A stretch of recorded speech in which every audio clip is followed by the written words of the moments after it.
Okay, look at the, this up here. It says, label the parts of this atom. What's the important word there? Atom. Why is that important? It tells you what you're looking at. It also tells you something else. That's kind of important that we have to know. And that is that it is neutral. Okay? Remember that? And if it's neutral, it's not going to have a charge. It's not going to have a positive charge. It's not going to have a negative charge. All right. Now, this line right here, this top line, is this whole thing. What is that, Jacob? This one right here. That's the nucleus. Okay. This line points to this black dot. What is that, Lexi? Do you know? This one right here? The electron? This one in here, in the nucleus. Where do we find electrons? You don't know? Need help?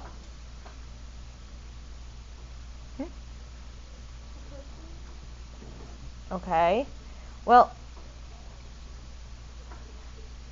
you need help then, right? Okay.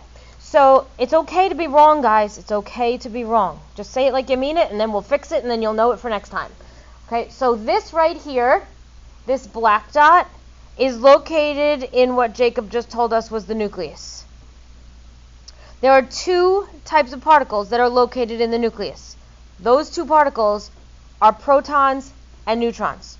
So these white ones and these black ones have to either be protons or neutrons. Okay? Now, we got to figure out which one those black dots are. Well, there's 4 of them. Right? Out here, there are 3 of these black dots. They probably were a different color if this was in a color copy, but they're not. So what are these guys called? Those are the electrons. So I'm just going to label them. Oh, they don't even have a, oh yeah. They don't have a line going. Oh yeah, this one, I'm guessing this line for this circle. So let's do electron over here. Okay. Now, if there are 3 electrons, I will actually color them in red so that we can see them better. These 3 guys are electrons. And we know that they told us it was an atom, and an atom is neutral. Then we also know that the number of protons and the number of electrons are equal to each other. You see how I'm working backwards? Okay? So if I have 3 electrons, you see the 3 electrons, Lex? Okay. So there's 3 electrons there. Then either the black ones or the white ones are the protons. Which one are the protons? Black or white?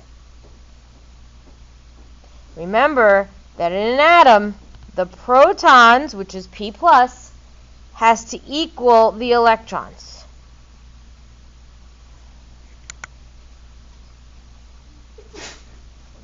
So you have a 50-50 shot. You're thinking what? Well, your choices are black or white. Okay, why did you pick the white ones? Yes, there you go. And because there's 3 of these red ones, I colored them in red, 3 red ones, there has to be the same number of protons because we said that it is an atom, and an atom is neutral. And if you're neutral, I know he's a celebrity, guys, but I'm cuter. It's true. If you're neutral, then your protons have to equal your electrons. Okay? So that's how I knew that these white guys over here were the same as the black one, as these red ones that I colored in. Okay? So if these are the protons, let's label that protons. And the symbol for that is going to be P positive. And the electron was an E minus. What are these black ones representing? Go ahead, Alex. They're the neutrons. And the neutrons have no charge. 0 charge. Zip, zilch, nada. Okay? All right. Lexi, got that? All right. She's a pro now. Okay? So now let's go down to part 2. Answer these. The subatomic particle with no charge. How'd you know that? Because it's neutral, and I just said zero, zip, nada, right? So here we have the particle with no charge is the neutron. I'm going to put an N with a 0 because that's how we're going to abbreviate it.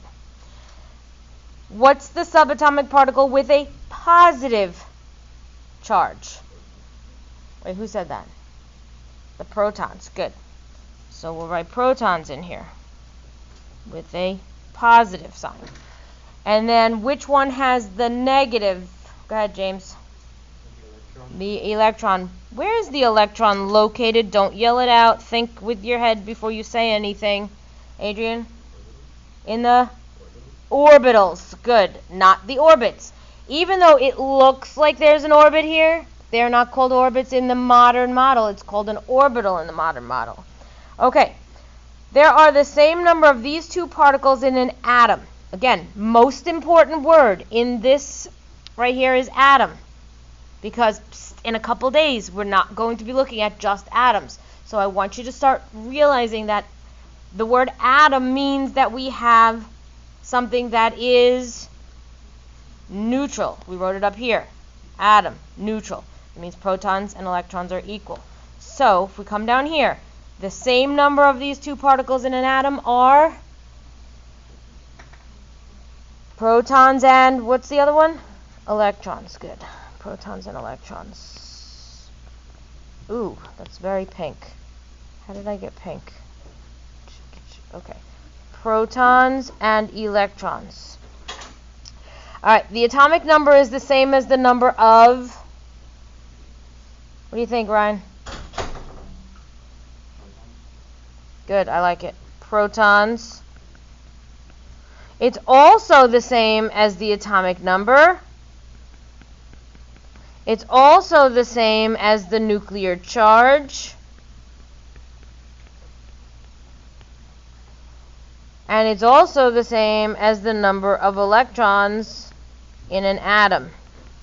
I'm just writing those in so that it warms our brain up to that information. Okay. Where is most of the mass of an atom located? Anjali? In the nucleus. Because the mass is made from protons and neutrons. Protons and neutrons. Oh, that's the next question. Which particle accounts for the mass of the atom? Atomic mass or mass number, which is protons and neutrons. All right. Complete the following table. Do I have this on the next page? Yeah. It's a little easier to write when it's higher up. Okay. Here we go. Sean, you okay? You need to stand up and do some jumping jacks? Get your blood pumping? Okay. All right. If you have an atomic number 9, what is its symbol? Adrian, go ahead. F, which stands for fluorine. Fluoride is if it's going to be in a compound. Fluorine if it's an element. Okay? All right. How many protons does it have? Dylan, wake up. Oh, we lost him. He's a goner. How many protons does it have? 9. Okay? How many neutrons does it have, Christina? Say it again. All right. So how did you find that? I'm going to get another paper just so we can see. So if you look at fluorine on the periodic table, right? If we go and we grab ourselves a periodic table, it's right here. Ah, welcome back. Okay. Rotate clockwise. Let's pull over fluorine for a second. Okay, it's right here. What number is up here? You can't really see that. I gotta zoom in. 19. It says 18 point what, let's round it to 19, okay? And this is where it starts to get a little sticky, right? Because if we're rounding it to 19, we're talking about a specific isotope of fluorine. Because the fluorine that is written there says 18.99, I can't read that whole thing, but it says something like that. This is the atomic mass. This is the mass number. Okay? We're going with the mass number to find the neutrons because the mass number is telling us the exact mass of that particular atom. This is the average. That's what we're going to work on today and tomorrow. The average. We're going to calculate these. That's coming. Okay? We know that the atomic number of fluorine is 9. Okay, so if we go back here, okay, atomic number was 9. This is what Christine is trying to give me the answer to. Now, if she said that she made fluorine 18 with a mass number of 18, then I would say, yes, there would be 9 neutrons. Because 18 minus 9 would give me 9 neutrons. However, if she used the 19, then the number of neutrons would be 10. Okay, so I'm going to put 10 here because I'm going to use the rounded number from the periodic table to get my 10. Does everybody understand that? Okay? All right, so that's why I asked you, how did you know it was 9? Because I wanted to know, what did you use for your mass number? In this case, we're going to use the 19. And the reason we're going to use the 19 is because when that 18.99 rounds, it rounds to 19, which is the most abundant isotope. Do you remember what a definition of an isotope is? Same atomic number, different mass number. Okay, good. All right, we are dealing with an atom. So how many electrons does it get? Go ahead, Angela. It gets 9. Because the number of protons and the number of electrons should be the same if it's an atom. And what is its mass? We just did this. Mia, mass? 19. We're using 19 for its mass number. Okay. All right, let's do P. What is the element P? Phosphorus. Okay. What's its atomic number? Well, if we come over to our periodic table and we look for phosphorus, it's right here. Okay. I know you can't see it very well. Can we zoom in? We can zoom in. Like taking a little trip. Okay. Here, phosphorus. What's its atomic number? 15. How many protons does it have? 15. Let's deal with neutrons. If we go to phosphorus, this is 30.97376. Okay, let's make the mass 31. That means the most abundant isotope of phosphorus is going to have a mass of 31, which means my number of neutrons is going to be 16. Excellent. And how many electrons is this sucker going to have? 15. Okay, almost done. The atomic number is the number of protons in one atom of an element. It is also the number of electrons in a neutral atom of that element.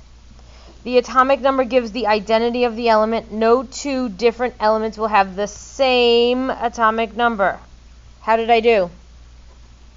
Good? Maddie, good? You knew all that? Didn't sound so confident. I want to be like, yeah, I knew that. Okay. The blank of an element is the average mass of the element's naturally occurring atoms or isotopes. What is this called if it is the average?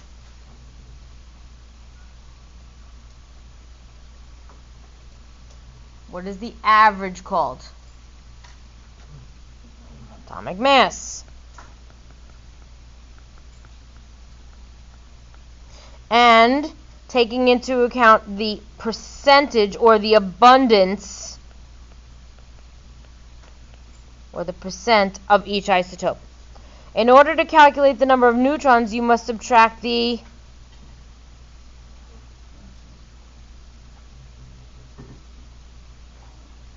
well, look what this word from. What are we taking from what? We're taking the atomic. Ugh, it's Mr. Valerio. Everybody make faces at him. No. Maybe sometimes. Okay. We're going to take what from what?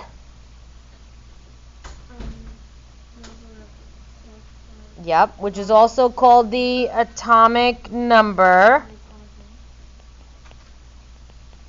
from the atomic mass. Okay. And then last but not least, nice and easy, give the symbol and the number of protons in one atom of lithium. So if we go to lithium,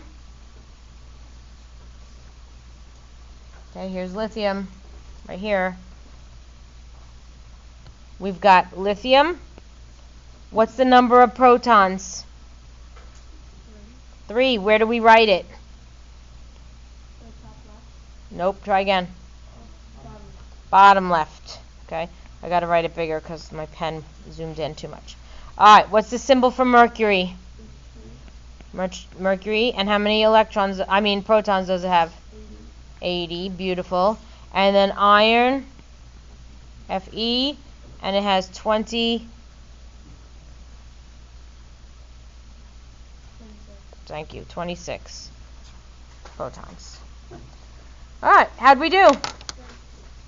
Good? Nice and easy?